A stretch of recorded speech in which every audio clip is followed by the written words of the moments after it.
Hello, मैं आपका दोस्त पवन। आप देख रहे हैं कंप्यूटर कोचिंग क्लासेज। ये बड़ी अच्छी बात कही है। पिछले वीडियो में हमने सीखा था कि कैसे कंप्यूटर को ऑन करना होता है, इसके अंदर कैसे पावर केबल है वो स्विच बोर्ड में लगाते हैं इत्यादि।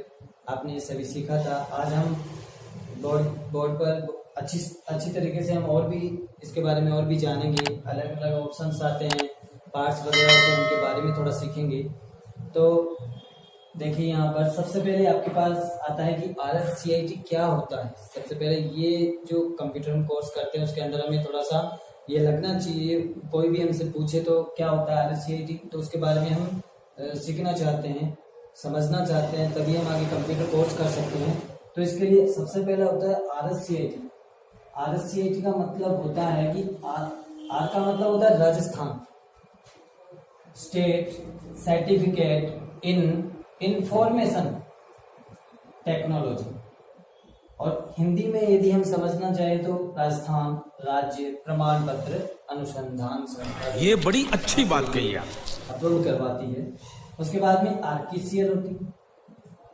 RKCL होती है राजस्थान नॉलेज कॉर्पोरेशन लिमिटेड। ये एक संस्था होती है। ये आपका सर्टिफिकेट, जहां हमारा सर्टिफिकेट होती है, मतलब जो आपकी RKCL जो संस्था है, जो RKCL आपकी संस्था है, कोटा यूनिवर्सिटी है, वो आप जो VMOU के नाम से होती है, वर्धमान महावीर ओपन यूनिवर्सिटी के नाम से, जो कोटा में हमारे गवर्नमेंट है, उसके द्वारा RSCIT जो होता है वो सर्टिफिकेट होता है। वो हमें ये प्रमाण पत्र है वो जारी करवाती है। तथा हमारे यहाँ पे RKCL जो होती है वो एक संस्था होती है। वो जो मेन जो संस्था है वो ये है, RKCL है, और जो हमें सर्टिफिकेट प्रोवाइड करवाती है वो ये वाली है। दूसरी बात ये कि यहाँ पर हम ये देखें कि VMOU.ac.in ये आपकी गवर्नमेंट साइट होती है, जिसके ऊपर हम कंप्यूटर के जो भी रिजल्ट वगैरह होते हैं वो हम यहाँ पे देख सकते हैं। इस साइट के द्वारा हम जानकारी प्राप्त कर सकते हैं। उसके बाद में यहाँ पर आपके पास जो भी आपके रोल नंबर होते हैं वो लगा दीजिए, या नेम वाइज भी होते हैं, डेट वाइज आप निकाल सकते हो। तो यहाँ पे ये होता है वर्धमान महावीर ओपन यूनिवर्सिटी, ये कोटा में है। तथा जो ये IN लगता है, ये किस लिए लगता है, कहाँ पे लगता है, एक ORG होता है। ORG वो ये सब होती है। ORG ऑर्गेनाइजेशन जो कंपनियां होती है वो इसको प्रोवाइड करवाती हैं। और ये जो IN लगा होता है वो इंडिया की वेबसाइट होती है, गवर्नमेंट वेबसाइट होती है। चलिए, फिर आता है आपका व्हाट इज कंप्यूटर। कंप्यूटर क्या है, तो देखते हैं। कंप्यूटर एक इलेक्ट्रॉनिक मशीन है जिसके द्वारा अंकगणितीय एवं तार्किक समस्याओं को हल किया जाता है, उसे कंप्यूटर कहा जाता है। तो अंकगणितीय क्या होता है, हमारे पास ALU की मदरबोर्ड में एक चिप होती है। वो ऑलरेडी वहां पे मदरबोर्ड, जब CPU है या मदरबोर्ड को बनाया जाता है स्टार्टिंग में, तो उसमें क्या होता है कि ऑलरेडी वो ये लगी होती है। और ये अर्थमेटिक लॉजिकल यूनिट है। और यह अर्थमेटिक लॉजिकल यूनिट का मतलब होता है कि कैलकुलेट करने का काम करती है, कैलकुलेशन निकालने के लिए। तार्किक जो समस्याएं होती है वो CU-MU होती है, जो आपके यहाँ पर है। तो CU कंट्रोल यूनिट होता है, MU मेमोरी यूनिट होता है।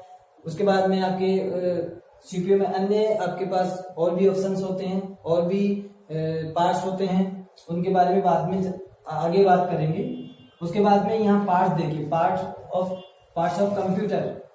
यहाँ पे आपके पास ये CPU है, इसके अंदर कंट्रोल यूनिट करना है, मेमोरी यूनिट को, स्टोरेज डिवाइसेज होती है उनको हैंडल करना होता है।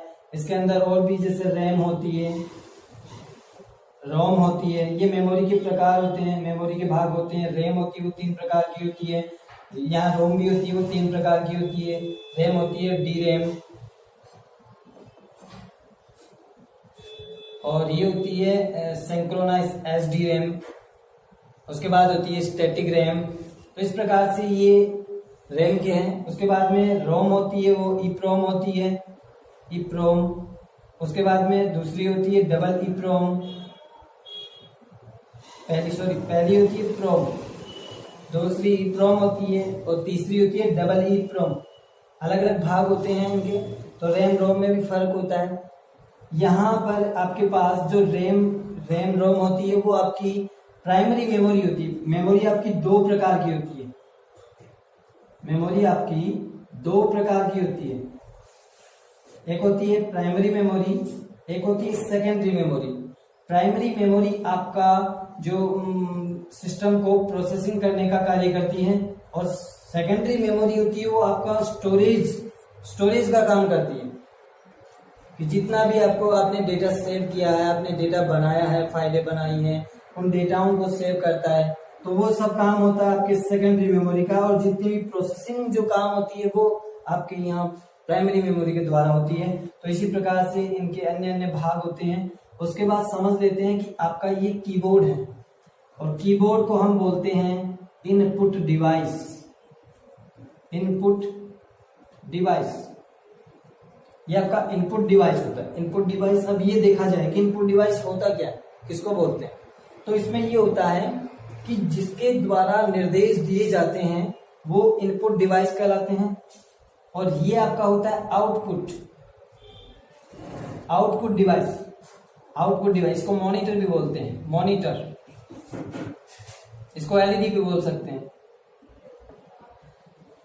एलसीडी भी बोल सकते हैं।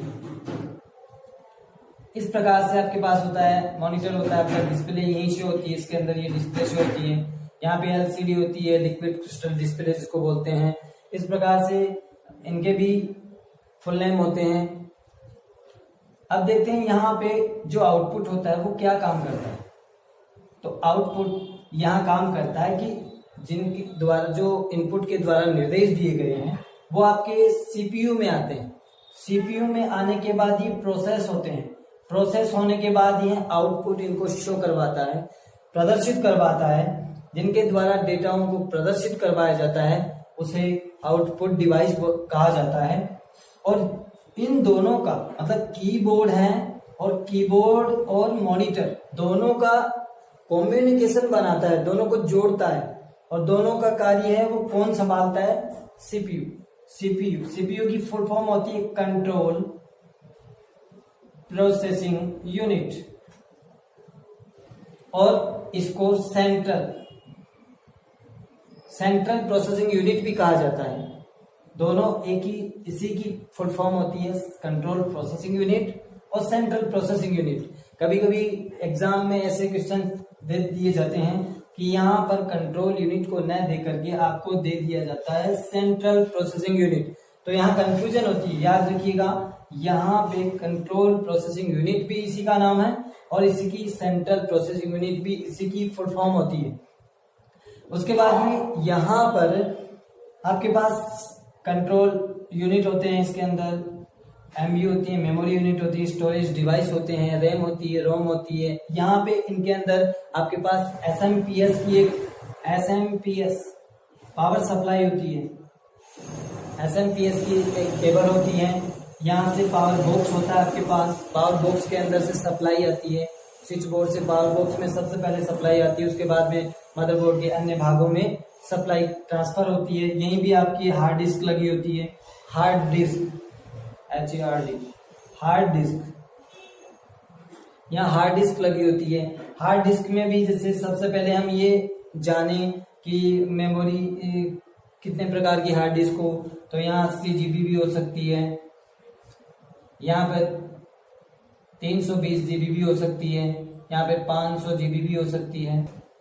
तो यहाँ पर आपके पास जो जीबी होता है वो उसको कहा जाता है गीगाबाइट। गीगाबाइट होता है ये 1024 MB को मिलाकर के 1 GB बनता है और 1000 ऐसे करके इस तरीके से आप आगे तक जो होता है ऐसे बना सकते हैं। मतलब आगे इसके बारे में हम आगे वीडियो बनाएंगे, उसमें जानकारी देंगे।